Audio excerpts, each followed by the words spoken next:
Well, now that Donald Trump has thrown his hat into the ring for the third time to run as a presidential nominee, guess what else is back? The famous Democratic disease, Trump Derangement Syndrome. Oh, yes.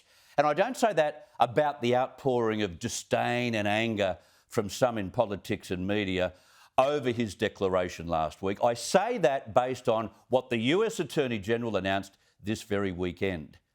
Merrick Garland, who just happens to have been elevated to his lofty position thanks to two Democratic presidents, that shouldn't be set aside, he appointed a special counsel to determine whether Donald Trump should face criminal charges. Now, I make no judgment on Trump's guilt or innocence related to his role in the January 6 riots or the raft of documents seized by the FBI from Mar-a-Lago, both of which will be subject to the special counsel's investigations. That's not my point. My point is, shouldn't justice be independent of the state of government or the state of a political campaign 2 years out? Shouldn't the current investigations into both allegations be allowed to proceed without what seems to be gross political intervention by the Attorney General?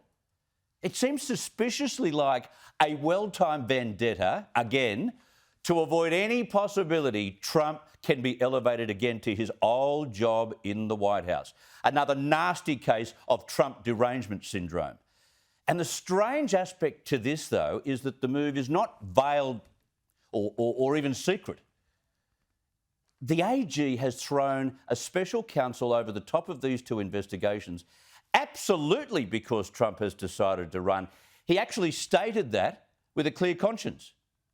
Based on recent developments, including the former president's announcement that he is a candidate for president in the next election, and the sitting president's stated intention to be a candidate as well, I have concluded that it is in the public interest to appoint a special counsel.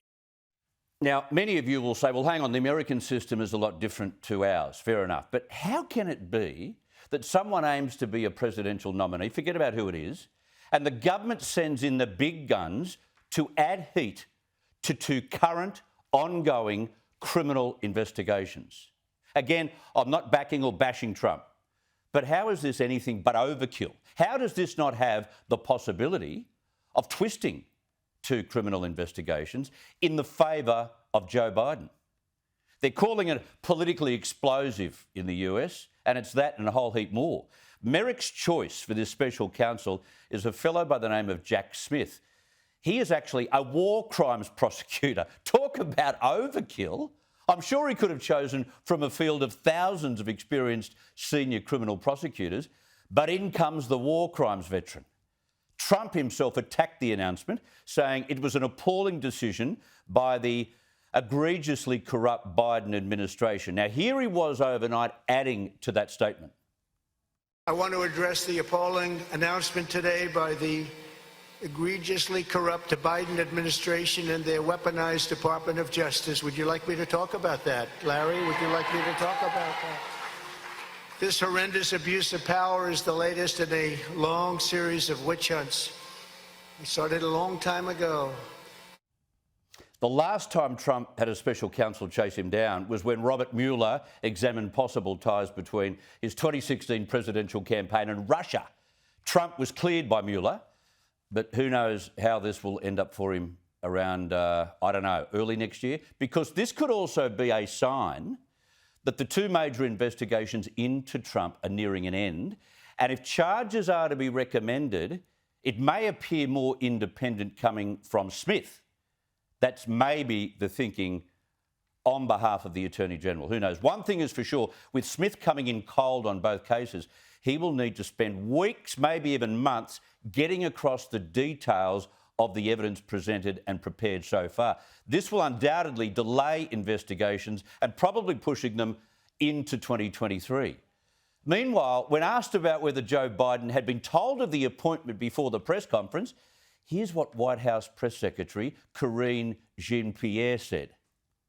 We do not politicize the Department of Justice. That is something that the president said during the campaign. That is something that the president said in his early days of being in the White House, and that continues to be true.